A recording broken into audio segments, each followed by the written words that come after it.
ہماری اس کنونشن کا جو مضمون ہے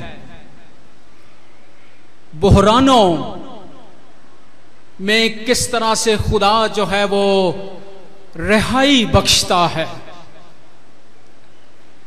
کس طرح سے وہ ہمیں بحرانوں سے نکالتا ہے، اور اسی مضمون کو میں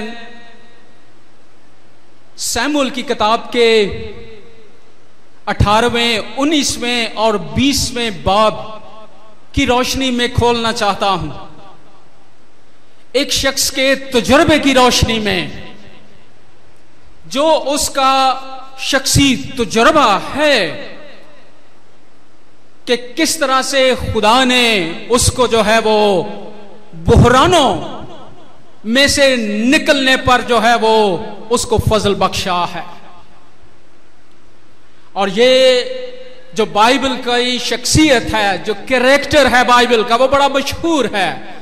ہم بچپن سے سنڈے سکول میں اس کے متعلق سیکھتے رہے ہیں، اور میری مراد یہاں پر داؤد بادشاہ سے ہے۔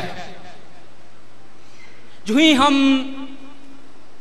جو ہے وہ پہلے سیموئیل کی کتاب کے 17ویں باب میں داخل ہوتے، اور اس کے اختتام پر ہمیں بیان کیا گیا ہے، اس کا تعارف پیش کیا گیا ہے۔ سیموئیل کی کتاب کا مصنف جو ہے وہ اس کو انٹروڈیوس کراتا ہے کہ وہ کیا ہے، اور وہاں پر ہمیں یہ ملتا ہے کہ وہ ایک اننون، ایک ایسا شخص ہے جس سے لوگ واقف نہیں ہیں، وہ کوئی نامور شخص نہیں ہے، وہ کوئی اس کو بہت مشہور نہیں ہے، کیونکہ ہم وہاں پر پڑھتے ہیں کہ جب ساؤل جو ہے اس نے اپنے ملٹری کمانڈر جو ابنیر ہے، جب داؤد اس خواہش کا اظہار کرتا ہے کہ وہ اس فلسطی کا مقابلہ کرے گا جس سے اسرائیلی بہت دنوں سے ڈر رہے ہیں، اس کی دہشت سے، اور جب اس نے اس بات کا اظہار کیا ہے تو ساؤل بادشاہ نے اپنے ملٹری کمانڈر سے کہا کہ یہ کون شخص ہے، تو اس کو جانتا ہے؟ تو اس نے کہا بادشاہ تیری جان کی قسم کہ میں اسے نہیں جانتا کہ یہ کون ہے، ایک بڑا اننون شخص ہے، وہ کوئی اسے جانتا نہیں ہے، اس سے واقف نہیں ہے۔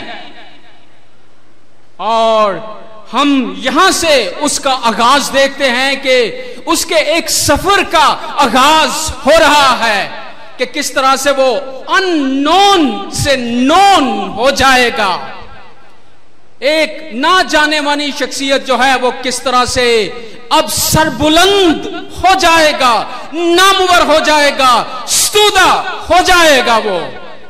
اور یہاں سے ہم اس کے سفر کا آغاز جو ہے وہ دیکھتے ہیں، اور جب ہم ان ابواب کا مطالعہ کرتے ہیں اور دیکھتے ہیں کہ اس کی زندگی میں ایک ہائی پوائنٹ ہے، ایک سربلندی ہے، ناموری ہے، کہ وہ کس طرح سے نامور ہی ہوتا جا رہا ہے۔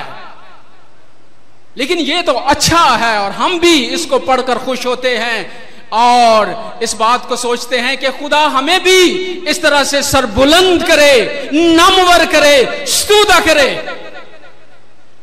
لیکن اس کے بعد اس کی زندگی کا ایک لو پوائنٹ بھی ہے کہ کس طرح سے وہ اب ہائی پوائنٹ سے بحرانوں میں گر جائے گا۔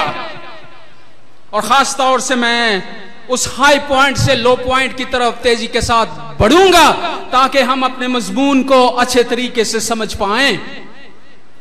اور اس کی زندگی کا جو ہائی پوائنٹ ہے کہ دیکھیں کہ کوئی اس کو جو ہے وہ جانتا نہیں ہے، اس سے لوگ واقف نہیں ہے، لیکن جو ہی ہم 18ویں باب کے داخل ہوتے ہیں تو وہاں سے اس کی سربلندی کا آغاز ہو رہا ہے، اور کس طرح سے وہ قدم بقدم سربلند ہی ہوتا جا رہا۔ اور پہلا سربلندی کا جو اس کا قدم ہے، سٹیپ ہے، وہ یہ ہے یہ بادشاہ کا جو بیٹا ہے، جو ولی عہد ہے، جو پرنس ہے، جس کا نام یونتن ہے، وہ اس کا دوست بن گیا ہے۔ اور کلام مقدس ہماری رہنمائی کرتا ہے کہ وہ کیسا دوست ہے۔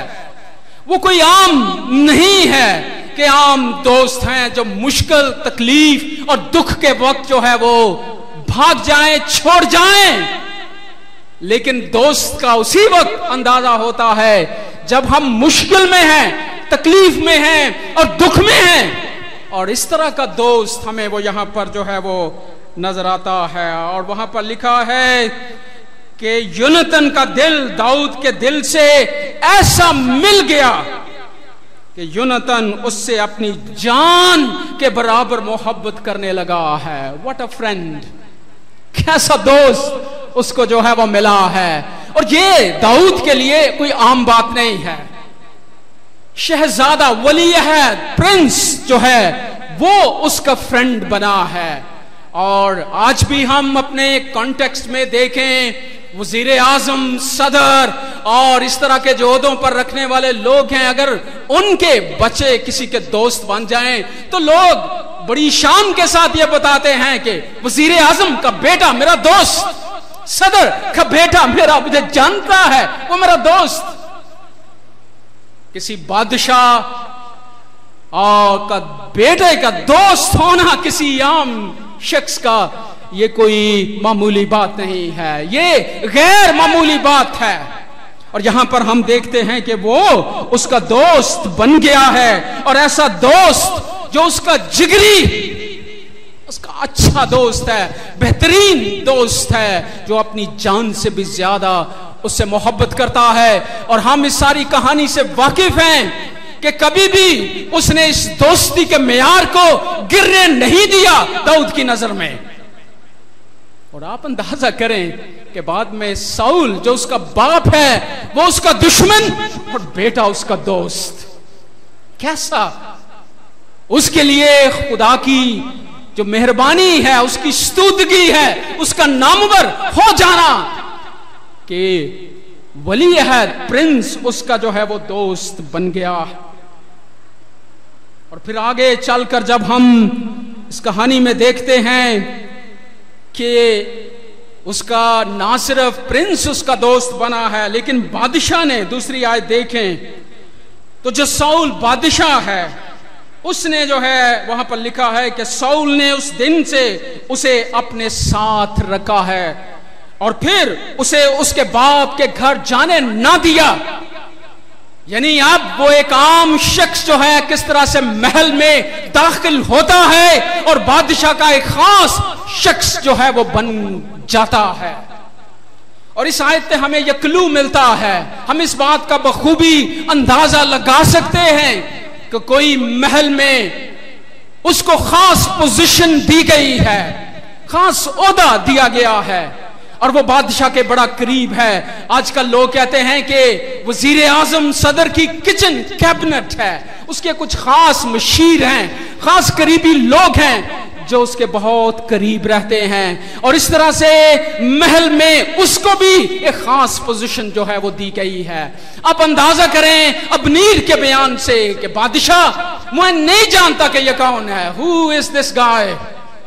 اور انگریزی کا ٹرانسلیشن پڑھیں تو وہاں پر لکھا ہے I have no idea، مجھے نہیں پتا کہ یہ کون ہے۔ اور اس کی ستودگی اور اس کی نامور ہونے کا اندازہ کریں کہ ولی ہے تو اس کا دوست بن گیا، اور اس کے بعد محل کے اندر اس کو خاص پوزیشن جو ہے وہ دی گئی ہے، اور اس پوزیشن کو اس کو رکھا گیا ہے، وہ محل کے اندر ہے اور بادشاہ نے اسے جانے نہیں دیا۔ اور آپ اندازہ کریں کہ اس کی ستودگی جو ہے وہ کس طرح سے ہو رہی ہے، وہ نامور ہو رہا ہے، وہ سربلند ہو رہا ہے، اور ہم اس کو دیکھتے ہیں کہ وہ ہائی پوائنٹ کی طرف جا رہا ہے، بلند ہی ہوتا جا رہا۔ اگر آگے چل کر ہم دیکھتے ہیں کہ ایک عجیب جو ہے وہ کہانی ہمیں نظر آتی ہے، 6 آیت سے 8ویں آیت تک پڑھیں تو وہاں پر لکھا ہے کہ سب شہروں سے عورتیں ناچتی اور گاتی ہوئی آئی ہیں. اور جب وہ ساری فوج یا ملٹری جو ہے وہ گاؤں گاؤں سے ہوتی ہوئی یروشلم کی طرف آ رہی ہے تو لوگ نکل کر جو ہے وہ آ رہے ہیں. ابنیر کہتا ہے مجھے نہیں پتا کہ یہ کون ہے، اور وہاں پر لکھا ہے کہ وہ یہ گیت جو ہے وہ گا رہے ہیں.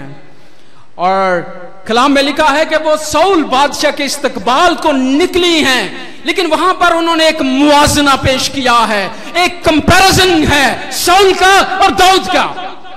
اور یہ کمپیریزن جو ہے وہ کیا ہے، یہ موازنہ کیا ہے؟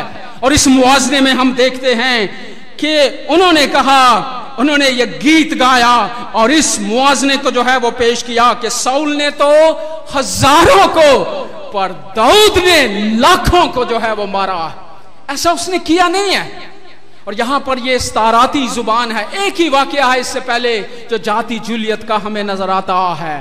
اس نے کو بہت جنگیں نہیں لڑی ہیں، لیکن اس استعارے کے ذریعے وہ کیا پیش کر رہے ہیں کہ یہ سورما ہے. He is the warrior of God.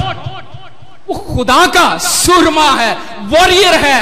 اور انہوں نے موازنہ کس کے ساتھ کیا ہے؟ ابنیر کے ساتھ نہیں کیا کہ وہ ملٹری کمانڈر ہے، وہ سپہ سالار ہے فوج کا تو ہم اس کے ساتھ اس کا موازنہ کریں. نہیں، انہوں نے جو ٹاپ پوزیشن ہے اس کے ساتھ موازنہ کیا ہے، بادشاہ کے ساتھ.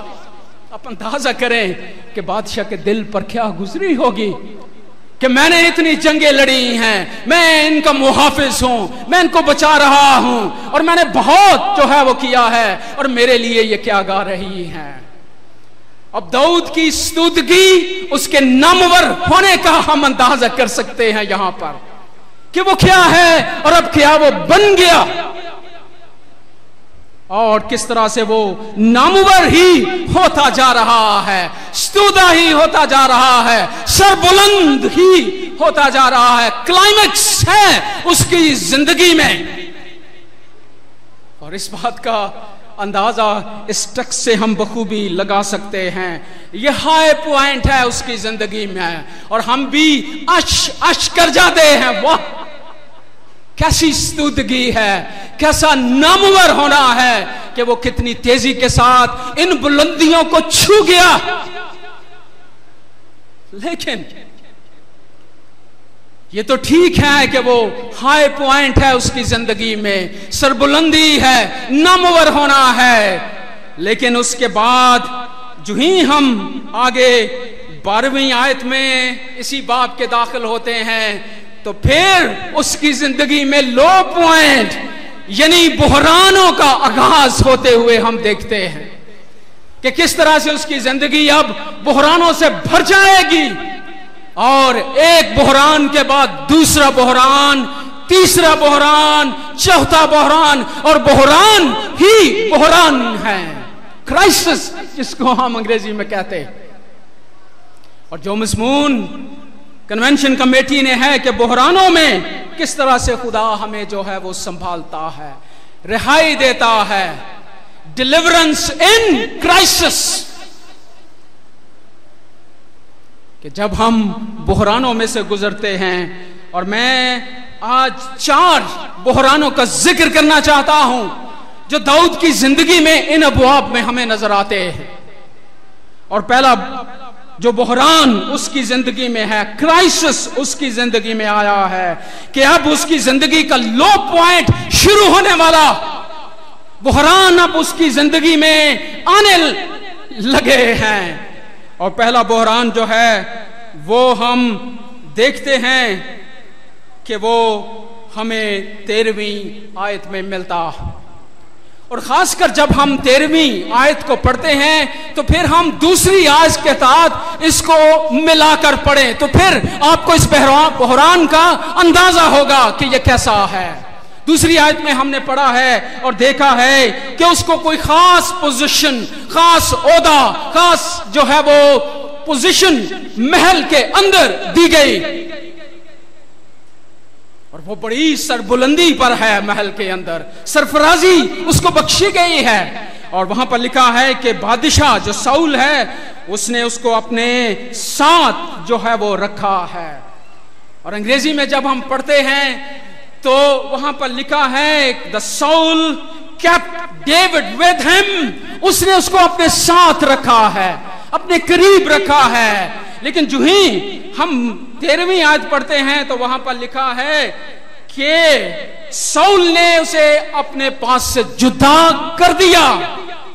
اور وہاں پر لکھا ہے Saul sent David away from him. اب ان دونوں آیات کو دیکھیں کہ کیسا ہے. اس نے اس کو اپنے ساتھ رکھا اور اب وہ اس کو اپنے پاس سے جو ہے وہ دھکیل رہا ہے.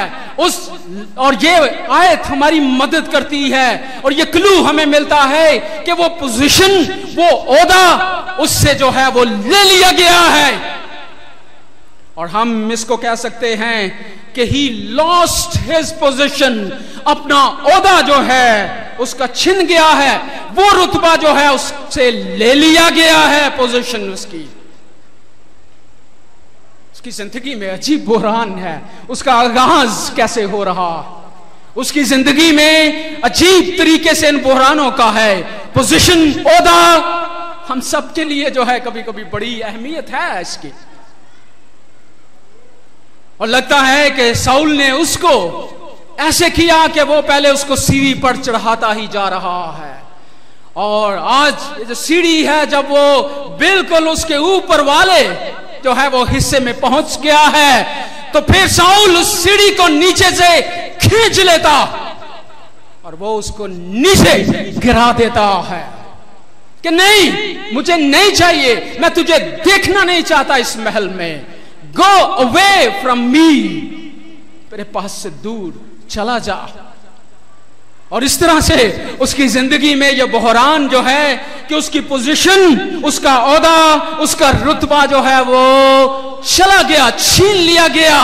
اور وہ ایک ایسے بحران میں ہے, وہ سوچتا ہوگا کہ میرے ساتھ ہوا کیا, میرے ساتھ انہوں نے کیا ہے. اور بالخصوص بادشاہ نے محل میں رکھا, پوزیشن دی, اور اب وہ کہہ رہا ہے کہ نہیں, اب یہ تیری ساری پوزیشن ختم.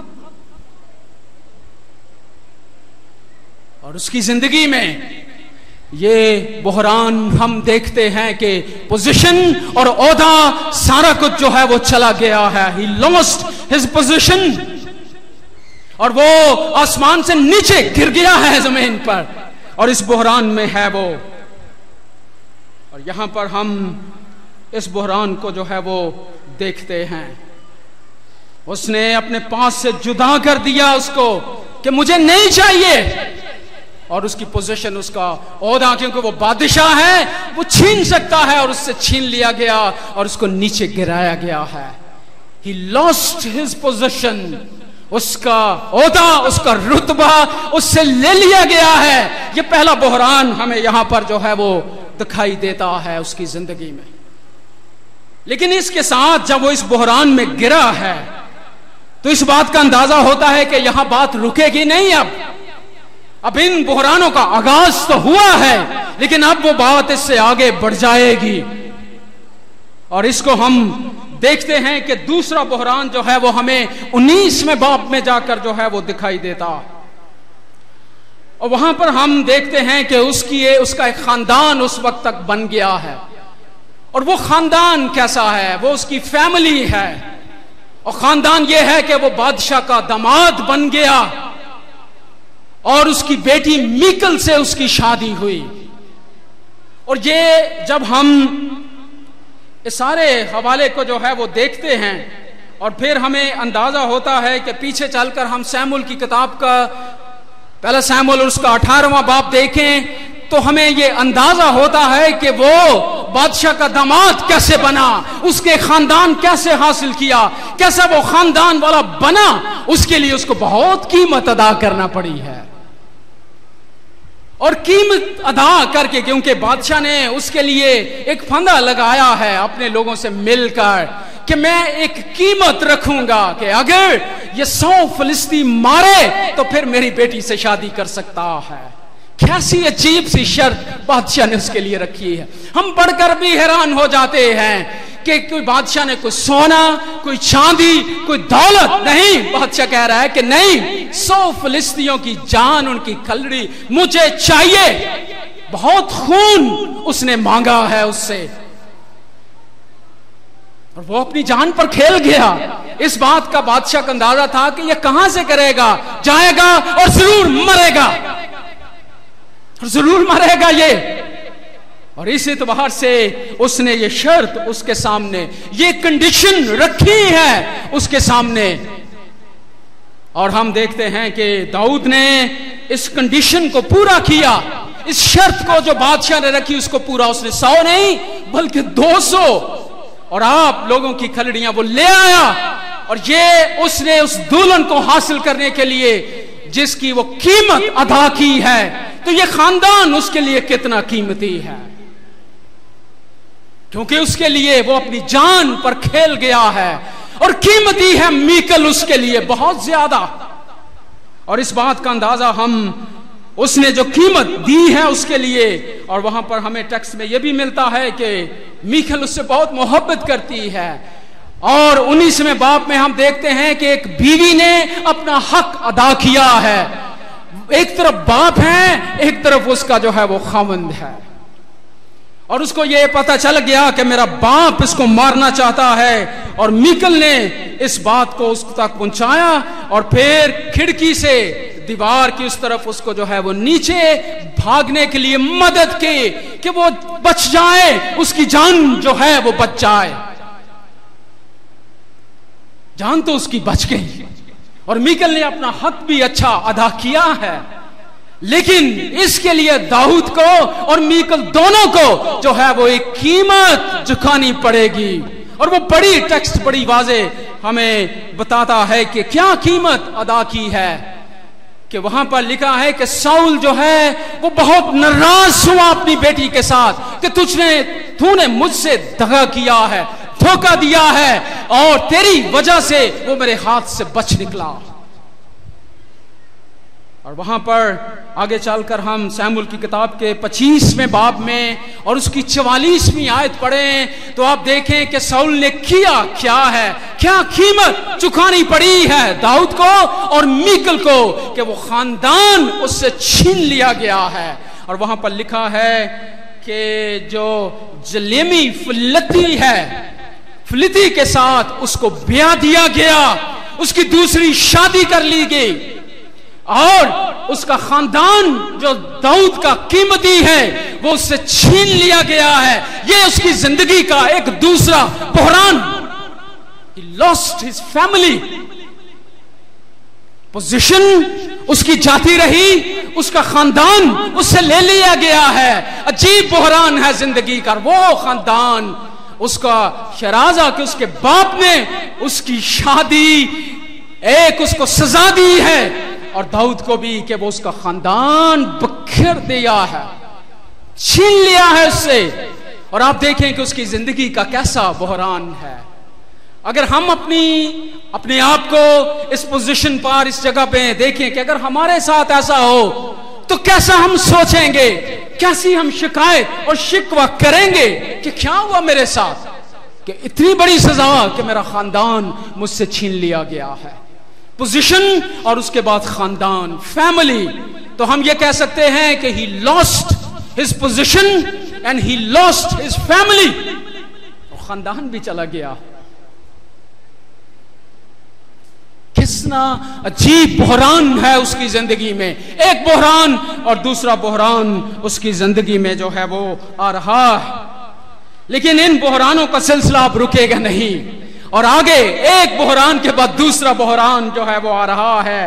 اور تیسرا بحران جس کی میں نشاندہی کرنا چاہتا ہوں اس ٹیکسٹ میں سے، وہ یہ ہے کہ جب وہ میکل نے جب اس کو بھگایا اور وہ بھاگ کر کس کے پاس جو ہے وہ گیا ہے، اور آپ دیکھیں کہ 19ویں باب کی 18ویں آیت میں وہاں پر لکھا ہے، اور داؤد بھاگ کر بچ نکلا اور راما میں سیموئیل کے پاس گیا ہے، سیموئیل نبی، اور اس وقت سیموئیل جو ہے وہ اس کے پاس ہے، اور وہاں پر لکھا ہے اور ساؤل نے کو جو ہے وہ اس کی خبر بھی ہو گئی، لیکن داؤد جب راما میں سیموئیل کے پاس آیا تو اس نے جو کچھ ساؤل نے اس سے کیا تھا سب اس کو بتایا۔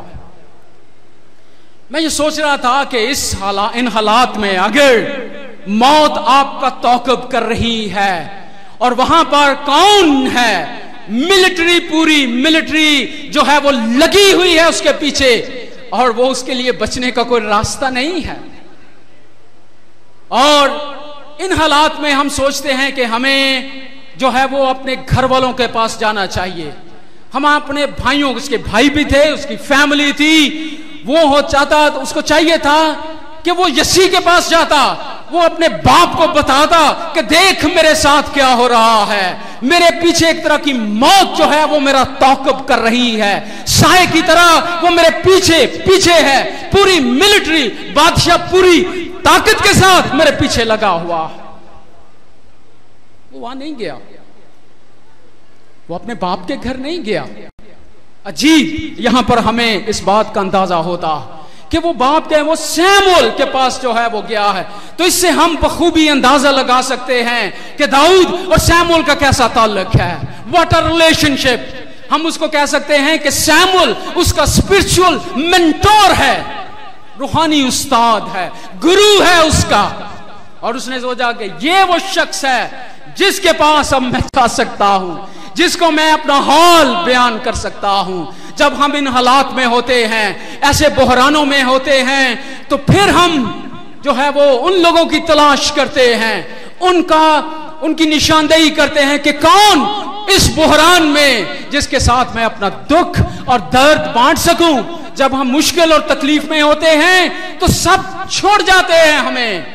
اور داؤد بھی یہ سوچ رہا ہوگا کس کے پاس جاؤں، کہاں چھپوں جا کر.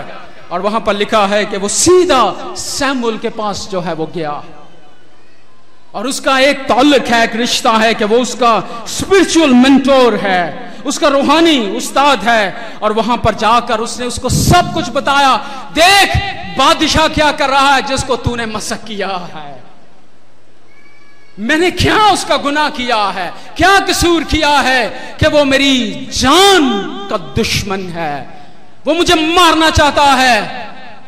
اور اس طرح بادشاہ کے روپ میں، پوری ملٹری کے روپ میں اس کے پیچھے موت اس کا پیچھا کر رہی ہے، تعاقب کر رہی ہے. اور وہ سیمول کے پاس گیا ہے اور وہ اس کے ساتھ اپنے دل کا دکھ بانٹتا، بیان کرتا ہے کہ وہ کن حالات سے گزر رہا. ایسے حالات میں کبھی دل کرتا ہے کوئی ایسا شخص ہو جس کے کندھے کا سہارا لے کر میں روؤں، اپنے آنسو، اپنا دل اس کے سامنے انڈیل سکوں کہ میرے ساتھ کیا ہو رہا. داؤد بھی ایسا ہی کرتا.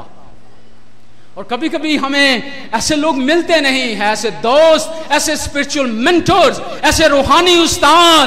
باپ کی وہ حیثیت ہے کہ وہ اس کو سب کچھ شیئر کرتا ہے، بانٹتا ہے اس کے ساتھ، اور اس کو بیان کرتا ہے کہ دیکھ ساؤل میرے ساتھ جو ہے وہ کیا کر رہا. اور اس اعتبار سے ہم دیکھتے ہیں کہ سیمول اور داؤد کا جو ہے وہ کتنا اس کا دل ہلکا ہو گیا ہوگا سیمول کے ساتھ ساری باتیں شیئر کر کے. What a spiritual mentor. اور آج کل میں یہ بات کہنا چاہتا ہوں کہ ہماری کلیسیاؤں میں، ہماری سوسائٹی میں، ہماری مسیحی زندگی میں اسپرچول مینٹورز کی کمی ہے. اور کبھی کبھی ہمیں ملتے نہیں کہ وہ ہمیں سیدھا راستہ دکھا سکیں، ہماری مدد کر سکیں، ہماری اصلاح کر سکیں. ہم بھٹک رہے ہوں تو وہ ہمیں سیدھے راستے پر لا سکیں. بہت کمی ہے. بڑا جس کو ہم کہتے ہیں ٹرسٹ ڈیفیسٹ ہے. ہم لوگوں پر اعتبار نہیں کرتے. وہ یہ بھی سوچ سکتا تھا کہ میں سیمول کے پاس گیا تو یہ کہیں میری مخبری نہ کر دے، بادشاہ کو نہ بتا دے کہ وہ میرے پاس چھپا ہوا. نہیں، اس کا ریلیشن شپ اس کے ساتھ بڑا سٹرونگ ہے. عجیب اس کا رشتہ اور تعلق ہے اس کے ساتھ. اور پھر وہ اس کے ساتھ ساری اپنی باتیں جو ہے وہ شیئر کرتا ہے، بانٹتا ہے. لیکن افسوس کی بات ہے کہ آگے چل کر ہم 25ویں باب میں دیکھتے ہیں کہ سیمول جو ہے وہ مر گیا. اور یہ داؤد کی سیمول کے ساتھ آخری ملاقات ہے، لاسٹ میٹنگ ہے. اب سیمول نہیں ہے. بحران تو اس کی زندگی میں آتے رہیں گے اور آتے رہے، لیکن شاید اب سیمول کی طرح اس کا کوئی اسپرچول مینٹور نہیں رہا جو اس کی مدد کر سکے، جو اس کی دکھ کو سن سکے اور اس کا جو ہے وہ دلاسا دے سکے، اس کی اچھی رہنمائی کر سکے۔ اور ہم یہ دیکھ سکتے ہیں کہ وہ پہلا ہم نے بحران یہ دیکھا ہے کہ he lost his position، دوسرا بحران کیا ہے کہ اپنے عہدے سے چلا گیا، اور دوسرا ہے کہ اس نے اپنا خاندان اس کا چھین لیا گیا، he lost his family، اور تیسرا اس کا بحران اس کی زندگی میں ہے he lost his spiritual mentor، جو اس کا روحانی استاد ہے اس سے بھی وہ محروم ہو گیا ہے۔ عجیب اس کی زندگی میں بحران ہمیں نظر آ رہے ہیں، 1 2 3، اور وہ اس کی زندگی بحرانوں سے بھرنے لگی ہے، اور ہائی پوائنٹ سے اب وہ لو پوائنٹ کی طرف جا رہا ہے، گر رہا ہے، اور اس کی زندگی میں عجیب ہے کہ یہ کیسا کیا میرے ساتھ ہو رہا۔ لیکن آگے چل کر ہم دیکھتے ہیں کہ 20ویں باب میں کہ سیمول جب پتہ چلا ملٹری کو، ساؤل کو کہ وہ راما میں ہے، اور وہ سیمول کے پاس آیا تو وہاں بھی اس کا تعاقب کیا گیا ہے۔ اور عجیب بات ہے کہ پھر وہ اپنی فیملی کی طرف نہیں گیا ہے، اپنے باپ کی طرف نہیں گیا ہے، وہاں سے بھاگ کر وہ کس کے پاس گیا ہے؟ اور وہاں پر لکھا ہے 20ویں باب کا آغاز ہی ایسے ہوتا ہے، اور لکھا ہے کہ داؤد راما کے نیوت سے بھاگا اور یونتن کے پاس، جو اس کا فرینڈ ہے، اس کا دوست ہے، اس کا جگری ہے، وہ اس کے پاس گیا، اور وہاں پر لکھا ہے کہ اس نے جا کر کہنے لگا کہ میں نے کیا کیا ہے، میرا کیا گناہ ہے، میں نے تیرے باپ کے آگے کون سی تقصیر کی ہے جو میری جان کا خواہاں ہے؟ اس نے اس سے کہا کہ خدا نہ کرے تو مارا نہیں جائے گا۔ آپ اس کی دوستی کا اندازہ کریں، باپ دشمن اور بیٹا اس کی جان کو بچانا چاہتا ہے، دوست، بہترین دوست، اور وہ یہ اس کا جو ہے وہ دوست ہے۔ لیکن جب ہم اس ساری کہانی کو پڑھیں تو ہمیں یہ اندازہ ہوتا ہے کہ جس طرح سے سیمول کے ساتھ اس کی آخری ملاقات ہے 19ویں باب میں، اس طرح سے 20ویں باب میں داؤد کی بھی ایک طرح کی اس کے ساتھ جو ہے وہ یونتن کے ساتھ آخری جو ہے وہ ملاقات ہے۔ اور جہیں ہم دوسرے سیمول کی کتاب میں داخل ہوتے ہیں تو اس کا آغاز ہی اس خبر کے ساتھ ہوتا ہے کہ ساؤل کے ساتھ یونتن بھی مارا گیا ہے جنگ میں۔ کیسی نیوز اس کے لیے، اس کو اس وقت اندازہ بھی نہیں تھا۔ اور وہاں پر ہم دیکھتے ہیں کہ آخر میں جب وہ جدا ہوئے تو کس طرح سے وہ جو ہے وہ جدا جو ہے وہ ہوئے ہیں، وہ ایک دوسرے کو گلے لگاتے ہیں، چومتے ہیں اور روتے ہیں۔ اور وہاں پر لکھا ہے کہ انہوں نے آپس میں ایک دوسرے کو چوما اور بہم روئے، پر داؤد بہت ہی رویا۔ شاید ہم اس کو کہہ سکتے ہیں کہ اس کو کوئی یہ جو ہے وہ ایک طرح کی پروفیٹک سائن اس کی زندگی میں ہے کہ شاید یہ ہماری آخری ملاقات ہے، اس کے بعد شاید ہم نہ مل سکیں۔ اور ایسا ہی ہوا کہ یونتن جو ہے وہ مارا گیا، وہ اس کی زندگی سے، واٹ اے فرینڈ، ایسے دوست پر اس کی کیا حالت ہوئی ہوگی۔ تو اس کی زندگی کے بحرانوں کا ہم اندازہ جو ہے وہ کر سکتے ہیں کہ اس کی پوزیشن جاتی رہی، he lost his position، اور اس کی فیملی، اس کا خاندان چھن گیا، he lost his family and he lost his spiritual mentor، اپنا روحانی استاد اس کا جو ہے وہ چلا گیا، وہ اس سے محروم ہو گیا۔ اب وہ ایک ایسے دوست سے بھی محروم ہو گیا ہے، اب وہ کس کے پاس جائے گا؟ کون ہے جس کے پاس وہ جائے؟ ہم بھی اس سارے ٹیکسٹ کو پڑھ کر جو ہے وہ حیران ہوتے ہیں کہ بحران ہی بحران ہے اس کی زندگی میں، اب وہ کدھر جائے، کس کے پاس جائے؟ اور ان بحرانوں کی روشنی میں جب ہم اس کے زبور کو، 23 زبور کو پڑھتے ہیں تو پھر اس بات کا اندازہ ہوتا ہے کہ وہ ان بحرانوں سے گزر رہا ہے، اور گزرنے کے بعد وہ پھر اپنے ان تجربات اور بحرانوں پر نظر کرتا ہے، دیکھتا ہے کہ کون ان بحرانوں میں مجھے سسٹین کرتا رہا ہے، سنبھالتا رہا ہے، مجھے اس نے جو ہے وہ بچایا ہے، اور ایک طرح سے وہ میرا محافظ اور میرا چھپان رہا ہے۔ اس لیے وہ کہتا ہے کہ خداوند میرا چھپان ہے، خداوند میرا چھپان ہے، اور مجھے کمی نہ ہوگی۔ اور وہ اس تجربے کو بانٹتا ہے کہ کون ہے جو میرا چپان ہے اور میرا محافظ رہا ہے. موت اس کا تعاقب کر رہی ہے, موت کو اس نے قریب سے دیکھا ہے, پوری ملٹری اس کے پیچھے لگی ہوئی ہے. اسی لیے وہ کہتا ہے کہ خواہ موت کے سایہ کی وادی میں سے میرا گزر ہو, میں کسی بلا سے نہیں ڈروں گا. کیوں نہیں ڈروں گا؟ کیونکہ تو میرے ساتھ ہے. You are with me. تو میرے ساتھ, تو میرے ساتھ ہے. میں کسی بلا سے نہیں ڈروں گا کیونکہ تو میرے ساتھ ہے. اور اس بحرانوں سے گزرتے ہوئے وہ اس خداوند کی طرف اپنی نظروں کو لگاتا ہے, اور اس کی طرف اپنی نظریں لگاتے ہوئے اور ایمانداروں کو اور ہم سب کو بھی یہ پیغام اپنی گواہی کے ذریعے سے دیتا ہے. یہ اس کی زندگی کا تجربہ ہے, یہ اس کی زندگی کا نچوڑ ہے, یہ کنکلوژن ہے اس کی زندگی کا کہ کون ہے جو ہمیں بحرانوں سے بچا سکتا ہے, کون ہے جو ہمیں چھڑا سکتا ہے, کون ہے جو ہمیں راحت دے سکتا ہے, کون ہے جو ہمیں اپنے پروں کے نیچے چھپا لیتا ہے. اور وہ اس خداوند کا جو ہے وہ بیان کرتا ہے, اس کو بیان کرتے ہوئے کہتا ہے خداوند میرا چپان ہے. The Lord is my shepherd. وہ میرا چرواہا ہے, وہ میرا چپان ہے, اور وہ مجھے چھڑانے پر جو ہے وہ قدرت رکھتا ہے. اور اس کا تجربہ اس نے اپنی زندگی میں کیا ہے.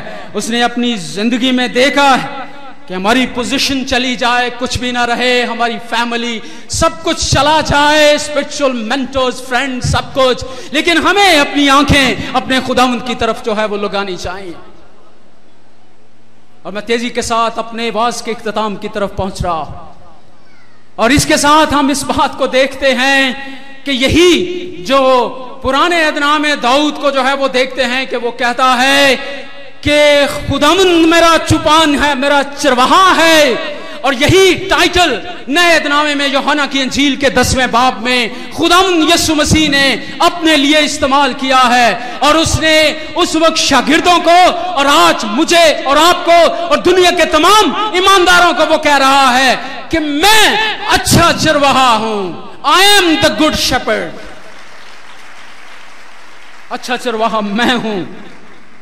اور اچھا چرواہا جو ہے وہ بھیڑوں کے لیے اپنی جان دیتا ہے, بھیڑوں کو اپنی جان سے زیادہ عزیز رکھتا ہے. یہ میرا اور آپ کا خداوند ہے. اس نے کہا کہ میں اچھا چرواہا. اور اس بات کا تجربہ جو ہے وہ شاگردوں نے اپنی زندگی میں کیا.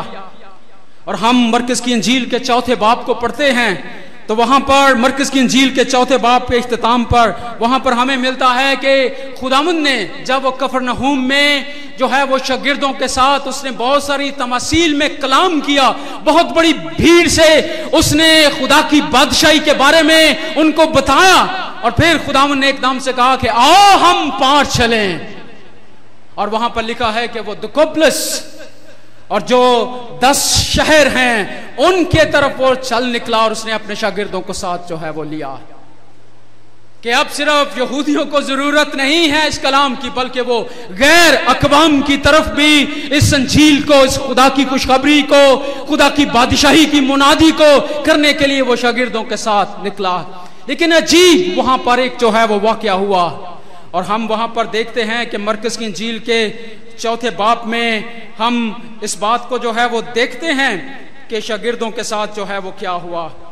اور وہاں پر لکھا ہے کہ وہاں پر ایک بہت بڑا جو ہے وہ طوفان ہوا آیا ہے, اور وہ اس طوفان سے جو ہے وہ بہت ڈر گئے اور گھبرا گئے, اور ان کو یہ تھا کہ آج شاید ہماری زندگی کا جو ہے وہ آخری دن ہے. وہ مچھیرے تھے, وہ اس جھیل کے ان طوفانوں کو جانتے تھے, اور جس طوفان میں وہ پھنس گئے تھے وہ یہ سمجھتے تھے کہ شاید آج ہماری زندگی کا جو ہے وہ آخری دن ہے, اختتام ہے.